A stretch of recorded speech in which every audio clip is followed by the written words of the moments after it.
کہا میں نے خواب دیکھی ہے. تو حضرت عمر کہنے لگے شہید تو دلیر لوگ ہوتے ہیں, شہید تو دلیر, جسے سارا زمانہ دلیر کہہ رہا ہے وہ اپنے بارے میں کیا کہہ رہا ہے؟ کہتے ہیں شہید تو دلیر, میں تو کاہل سا آدمی ہوں, سست آدمی ہوں, میں تو اتنا کام ہی نہیں کرتا. تو یہ خواب تو نے جو دیکھا ہے نا, پھر سے دیکھنا. تو ابو بکر صدیق فرمانے لگے عاجزی نہ کر, انکساری نہ کر, تو جو کہہ رہا ہے ٹھیک کہہ رہا ہے, لیکن مجھے سن کے شکر بھی ہوا ہے اور افسوس بھی ہوا ہے.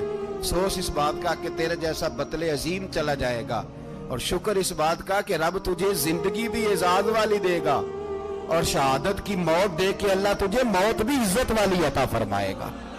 اللہ موت بھی تجھے عزت والی دے گا, تجھے کاہلوں جیسی موت اللہ. حضرت فاروق اعظم رضی اللہ عنہ, بھائی یہاں تو اس زمانے کا سب سے بڑا مسئلہ پروٹوکول ہے. لوگوں کو پتا ہوتا ہے کامل پیر ہے, کامل مرشد ہے, لوگ نہیں جاتے. میں کسی کا مرید ہو جاؤں, میرا پروٹوکول کدھر گیا؟ پتا ہوتا ہے یہ کامل استاد ہے, میں اس کے پاس بیٹھوں گا تو میری تربیت کرے گا, لیکن لوگ شاگرد نہیں بنتے. میں کدھر گئی؟ یہ جو پروٹوکول کی مصیبت ہے نا, اس نے بڑے بڑے لوگ زیرو کر دیے, بڑے بڑے لوگ. اور یہ مت سمجھے کہ آپ کا وزیر اعظم پروٹوکول لیتا ہے یا آپ کا صدر پروٹوکول, وزراء, ایسی کوئی بات نہیں. ہم چھوٹے طبقے سے لے کر بڑے سارے پروٹوکول کے قائل ہیں. ہمارا تو داماد بھی کہتا ہے کہ مجھے پوچھا نہیں میں تمہارے گھر کیوں آؤں.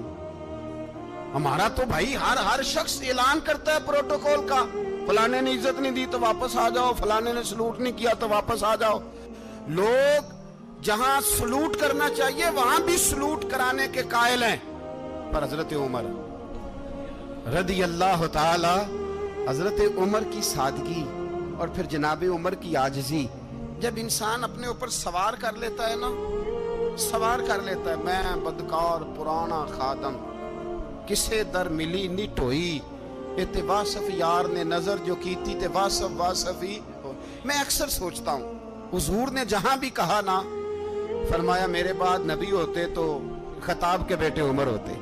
حضور نے فرمایا عمر جس رستے سے جاتا ہے شیطان وہ رستہ بدل جاتا ہے. نبی پاک صلی اللہ علیہ وسلم نے فرمایا میرا عمر وہ ہے کہ اس کی زبان پر حق جاری ہے.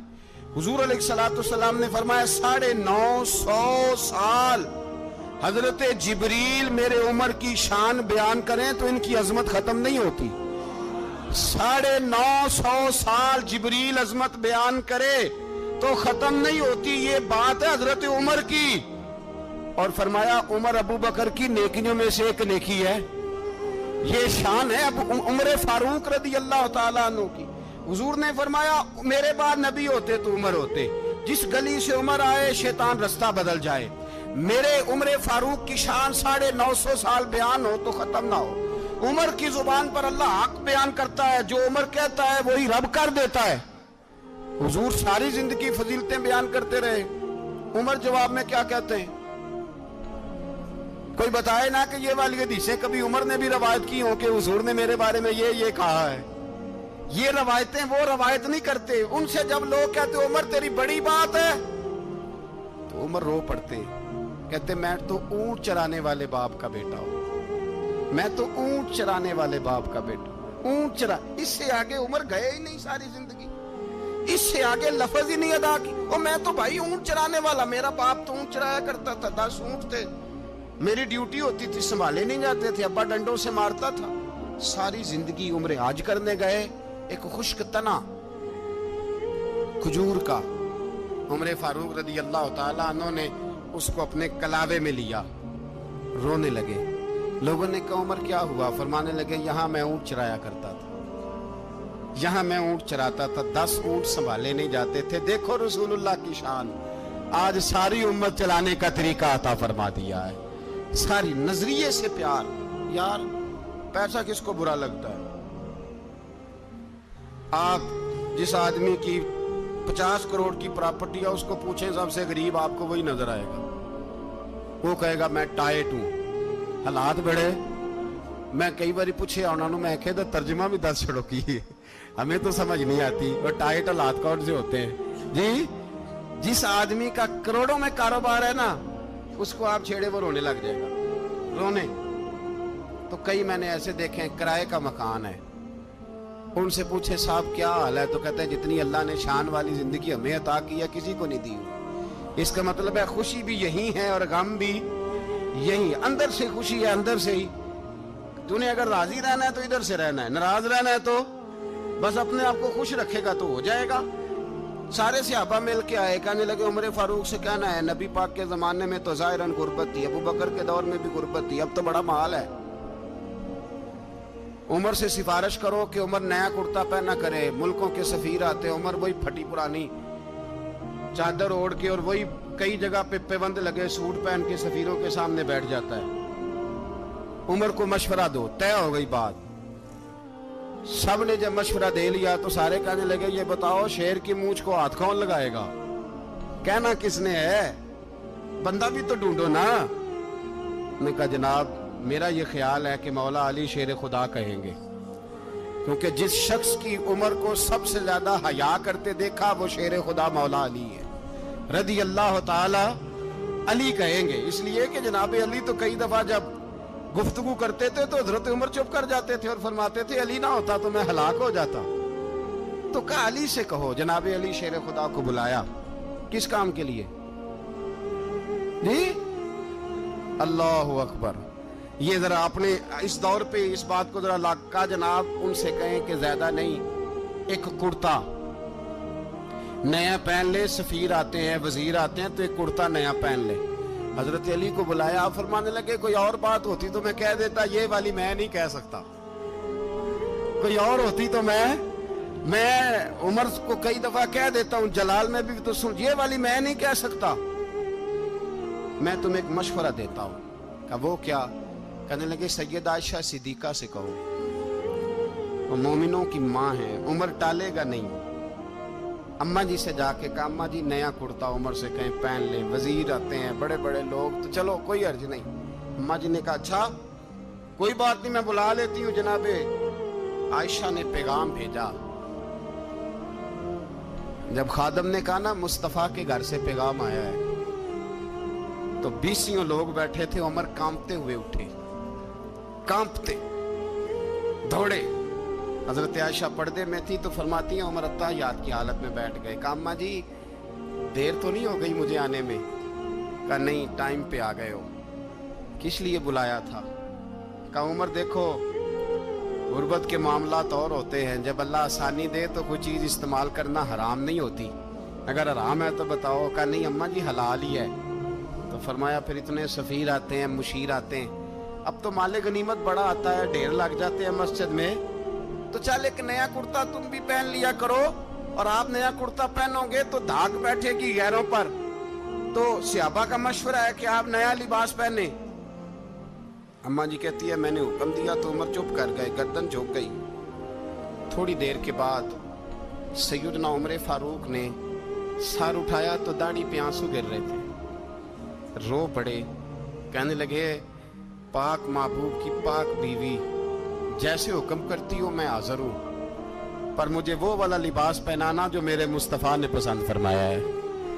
سیدنا عمر فاروق، میرے نبی پاک علیہ السلام نے فرمایا فرشتے 950 سال میرے عمر کی شان بیان کریں تو ختم نہیں ہو سکتی۔ اتنا بڑا شخص عمر فاروق، اتنا بڑا آدمی۔ ایک دن اعلان کیا عمر فاروق نے لوگوں مسجد میں آؤ بات کرنی ہے، امیر المومنین کا پیغام ہے سارے مسجد میں آ جائے۔ کھچا کھچ مسجد نبوی صحابہ سے بھر گئی، اور ایسا جب اعلان ہوتا تھا تو صحابہ دوڑ کے آتے تھے، شاید کو جنگ ہے، شاید کسی نے حملہ کر دیا ہے، شاید کوئی نئی بات ہے، دوڑے آئے لوگ، مسجد نبی کھچا کھچ بھر گئی۔ سیدنا فاروق اعظم رضی اللہ تعالیٰ عنہ منبر پہ بیٹھے، حضرت عبد الرحمن ابن عوف رضی اللہ تعالیٰ عنہ فرماتے ہیں کہ صحابہ تجسس کے دیکھ رہے ہیں کہ پتہ نہیں کسی طرف سے پیغام نہیں آ گیا، کوئی کافر حملہ نہیں کرنے لگا، اللہ جانے کیا ہوا ہے، بڑی پریشانی ہے۔ عمر بیٹھے اللہ کی حمد کی، نبی پاک صلی اللہ علیہ وسلم پر درود پڑھا، اور پھر عمر فاروق بولے، فرمانے لگے میں جب مکے میں رہتا تھا نا تو کبھی گھر میں قحط آ جاتا تھا، کبھی قحط آتا تھا گھر میں، بکریوں کے دودھ خشک ہو جاتے تھے، گندم نہیں ملتی تھی، پانی نہیں ہوتا تھا، تو فرمایا میری اماں مجھے خالہ کے گھر بھیج دیتی تھی۔ قبیلہ بنو مخزوم، اس قبیلے میں میری خالہ کی شادی ہوئی تھی تو وہ مالدار لوگ تھے،